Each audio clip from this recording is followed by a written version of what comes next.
Hello students, कैसे हैं आप लोग।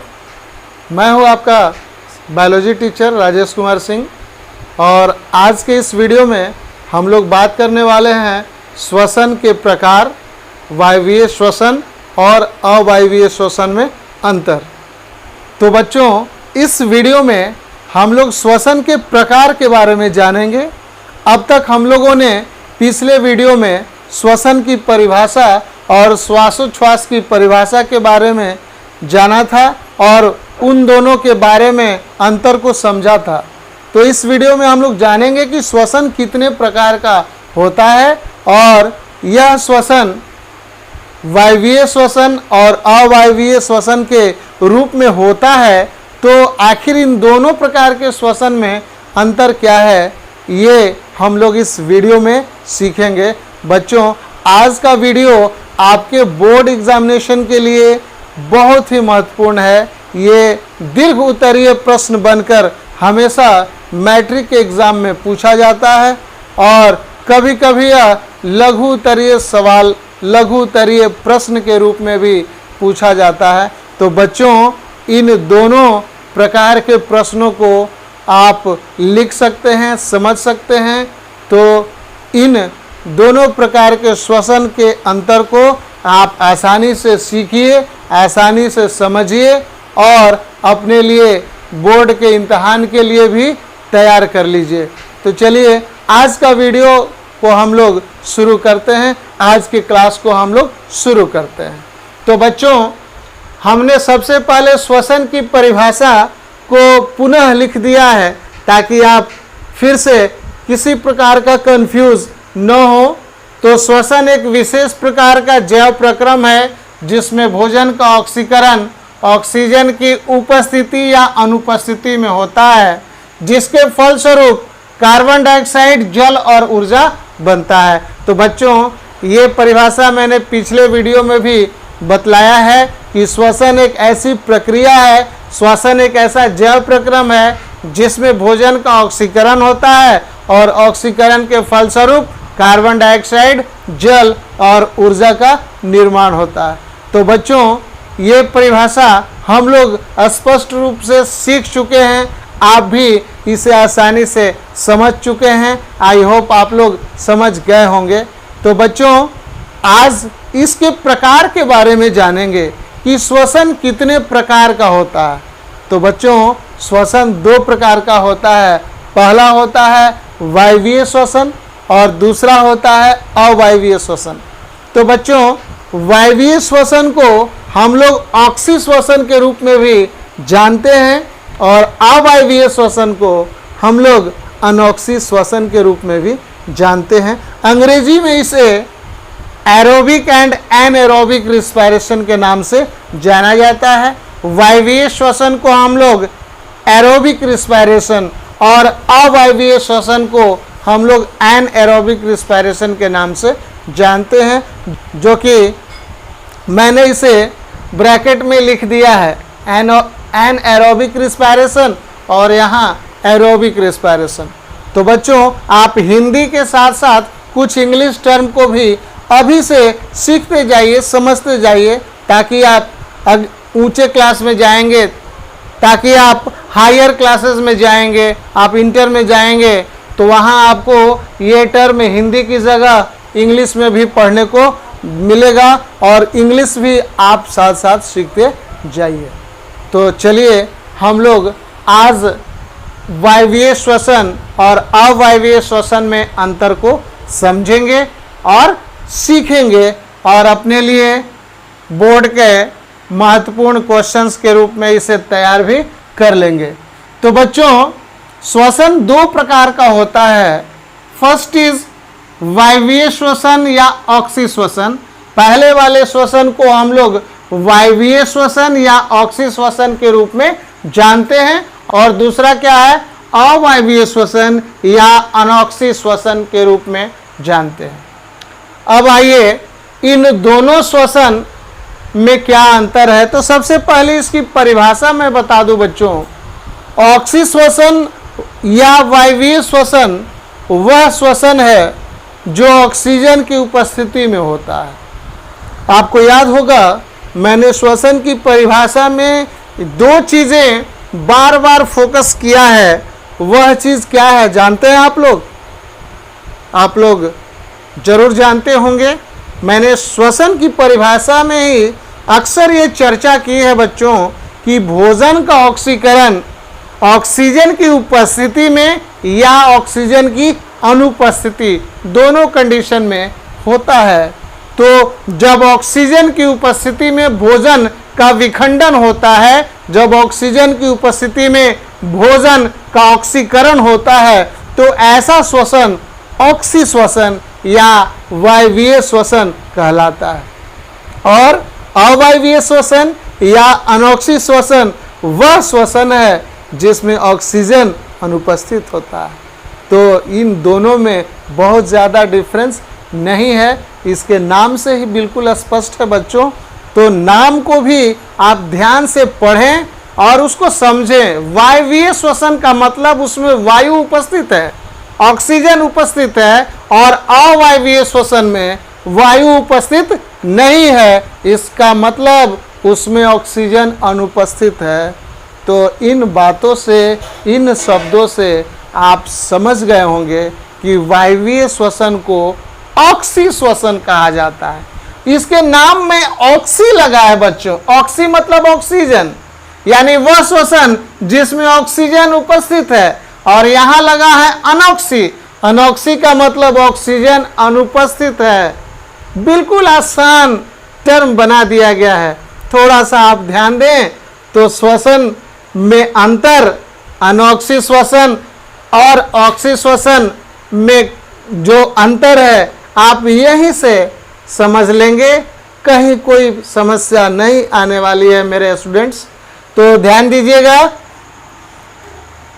पहली बात कि वायवीय श्वसन या ऑक्सी श्वसन वह श्वसन है जो ऑक्सीजन की उपस्थिति में संपन्न होता है।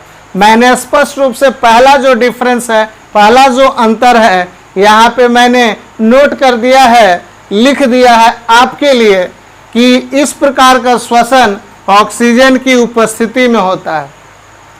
और आ जाए हम लोग अवायवीय श्वसन के बारे में।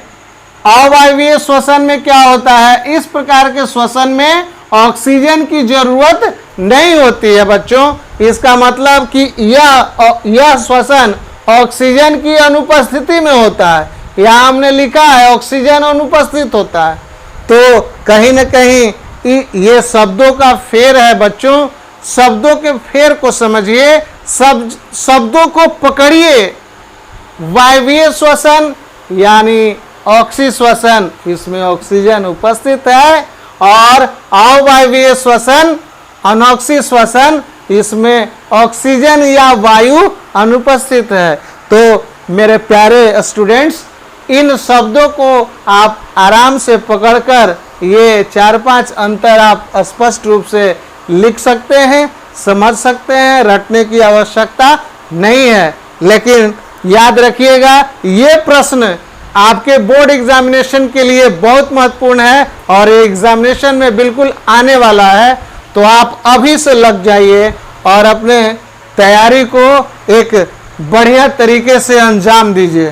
तो बच्चों, आइए सेकेंड पॉइंट को समझते हैं। यह हमेशा CO2 बनाता है, अर्थात CO2 छोड़ता है। तो बच्चों, वायवीय श्वसन वह श्वसन है जिसमें भोजन का ऑक्सीकरण होता है, और ऑक्सीकरण के फलस्वरूप कार्बन डाइऑक्साइड, जल और ऊर्जा का निर्माण होता है। तो बच्चों, वायवीय श्वसन में CO2 का हमेशा निर्माण होता है। अब CO2 के साथ साथ जल भी बनता है और जल के साथ साथ ऊर्जा भी बनता है। तो इन पॉइंट को आपको याद रखना है कि CO2 इस प्रक्रिया में हमेशा बनेगा। इसलिए CO2 यानी कार्बन डाइऑक्साइड इस प्रक्रिया में छोड़ा जाता है। हम लोग वायवीय श्वसन करते हैं, हम सभी मनुष्य, हम सभी जंतु, हम सभी पेड़ पौधे क्या करते हैं? वायवीय श्वसन करते हैं, और इस प्रक्रिया में हम लोग CO2 अपने नाक से क्या करते हैं? छोड़ते हैं। और बच्चों, अवायवीय श्वसन में क्या होगा? यह हमेशा CO2 नहीं बनाता है, CO2 कभी कभी बनता है। तो बच्चों इस अवायवीय श्वसन में या अनॉक्सी श्वसन में CO2 कभी कभी नहीं भी बनता है और कभी कभी बनता है। तो ये डिपेंड करता है, ये निर्भर करता है कि किस प्रकार के जीव में, किस प्रकार के सजीवों में ये प्रक्रिया हो रही है। ठीक है बच्चों, तो इस बात को समझ लीजिएगा कि वायवीय श्वसन में CO2 हमेशा बनता है और अवायवीय या अनॉक्सी श्वसन में CO2 कभी बनता है या कभी नहीं बनता है। तीसरी बात क्या है, बहुत महत्वपूर्ण है कि वायवीय श्वसन में या ऑक्सी श्वसन में प्रचुर मात्रा में ऊर्जा बनता है, यानी वायवीय श्वसन या ऑक्सी श्वसन में प्रचुर मात्रा में ऊर्जा बनता है, यानी यह श्वसन प्रचुर मात्रा में हमें ऊर्जा देता है। यानी आपके अंदर भी जो श्वसन हो रहा है वह श्वसन आपको प्रचुर मात्रा में, आपको ढेर सारी मात्रा में ऊर्जा प्रदान करता है। तो याद रखोगे मेरे प्रिय स्टूडेंट्स, क्या याद रखोगे कि एटीपी हमारे शरीर के अंदर जो बनता है वह हमें प्रचुर मात्रा में ऊर्जा प्रदान करता है, यानी वायवीय श्वसन में जो एटीपी की मात्रा है वो ज़्यादा बनता है। कितना बनता है? तो 38 एटीपी बनता है। 38 एटीपी का निर्माण वायवीय श्वसन में होता है और अवायवीय श्वसन में मात्र 2 एटीपी का निर्माण होता है। इस बात को आप नोट कर लीजिएगा। वायवीय श्वसन में 38 एटीपी का निर्माण होता है और अवायवीय श्वसन में ओनली 2 यानी केवल 2 एटीपी का निर्माण होता है। ये बात आपको याद कर लेनी है, आपके ऑब्जेक्टिव के लिए भी ये बहुत महत्वपूर्ण है। इन्हीं वीडियोस से, इन्हीं छोटे छोटे टर्म से आपको ऑब्जेक्टिव क्वेश्चन भी मिलता रहेगा मेरे बच्चों। आप अधिक से अधिक इसको नोट करते जाइए, पढ़ते जाइए। तो आइए हम लोग पुनः अगला डिफरेंस देखते हैं। अवायवीय श्वसन में क्या होता है? कम मात्रा में ऊर्जा बनता है। इसका मतलब कि अवायवीय श्वसन वह श्वसन है जिसमें ऊर्जा कम मात्रा में बनती है। चौथा पॉइंट को हम लोग देखेंगे। इस प्रकार का श्वसन कोशिका द्रव्य तथा माइटोकॉन्ड्रिया में होता है। तो बच्चों ये वायवीय श्वसन है और इसे हम ऑक्सी श्वसन भी कहते हैं। तो इस प्रकार का जो श्वसन है वह कोशिका द्रव्य के साथ साथ माइटोकॉन्ड्रिया में भी होता है। आपको याद होगा माइटोकॉन्ड्रिया को हम लोग क्या कहते हैं? कोशिका का ऊर्जा घर भी कहते हैं, कोशिका का ऊर्जा गृह भी कहते हैं। तो यह जो प्रक्रिया है वायवीय श्वसन का, यह प्रक्रिया अंततः कहाँ संपन्न होता है? अंततः माइटोकॉन्ड्रिया के अंदर संपन्न होता है। और यहाँ आपको एक ऑब्जेक्टिव क्वेश्चन बन जाता है कि व्हाट इज माइटोकॉन्ड्रिया, माइटोकॉन्ड्रिया क्या है? तो आपका जवाब होगा माइटोकॉन्ड्रिया कोशिका का ऊर्जा घर है, पावर हाउस है। इसे हम लोग power house of the cell कहते हैं। कोशिका का पावर हाउस किसे कहते हैं? माइटोकॉन्ड्रिया को। तो अवायवीय श्वसन कहाँ होता है? इस प्रकार का श्वसन केवल कोशिका द्रव्य में होता है। इस बात को नोट कर लीजिएगा।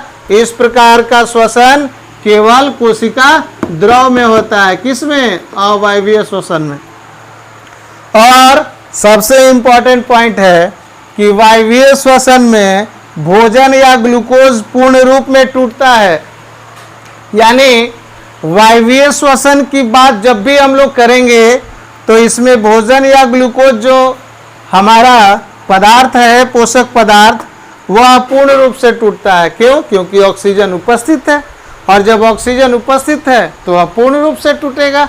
लेकिन अवायवीय श्वसन में बच्चों क्या होगा? वहाँ ऑक्सीजन अनुपस्थित है और इस प्रक्रिया में भोजन पूर्ण रूप से नहीं टूटता है। तो यहाँ मैंने स्पष्ट लिखा है कि इसमें भोजन या ग्लूकोज पूर्ण रूप से नहीं टूटता है या पूर्ण रूप में नहीं टूटता है। तो अवायवीय श्वसन कहाँ कहाँ होता है बच्चों? तो जीवाणु यानी बैक्टीरिया, ईस्ट, और हमारे मांसपेशियों में भी अवायवीय श्वसन होता है। परजीवी कृमि, जो हमारे शरीर के अंदर आंतों में कृमि पाए जाते हैं, उनके अंदर भी अवायवीय श्वसन संपन्न होता है। और वायवीय श्वसन कहाँ होता है बच्चों? तो प्रायः यह पेड़ पौधे और जंतुओं में वायवीय श्वसन होता है। तो बच्चों, ये आज का वीडियो आपके बोर्ड एग्जामिनेशन के लिए काफ़ी इम्पोर्टेंट है। तो इस वीडियो को पॉज करके आप पूरा का पूरा अंतर जो लिखा गया है इसको अपने कॉपी पे नोट कर लीजिए। और वीडियो आपको अच्छा लगा बच्चों तो अधिक से अधिक इस वीडियो को अपने दोस्तों में शेयर कीजिए, ताकि वो भी इस अंतर को आसानी से समझ सकें और अधिक से अधिक आप ऑनलाइन स्टडी कर सकें। तो बच्चों, वीडियो को आप लाइक करें और कोई भी समस्या है तो कमेंट ज़रूर करें। ठीक है बच्चों? तो सब्सक्राइब करना भी आप न भूलें। वैसे स्टूडेंट्स जो मेरे चैनल पे पहली बार वीडियो देख रहे हैं तो ज़रूर अधिक से अधिक सब्सक्राइब करें और बेल बटन दबाकर ऑल का नोटिफिकेशन ज़रूर प्रेस कर लें, ताकि जैसे ही मैं वीडियो अपलोड करूं आपको नोटिफिकेशन मिल जाए। तो बच्चों, मिलते हैं हम लोग अगले वीडियो में एक नए टर्म के साथ। ठीक है? तो हम लोग अगले वीडियो में कुछ नया सीखते हैं।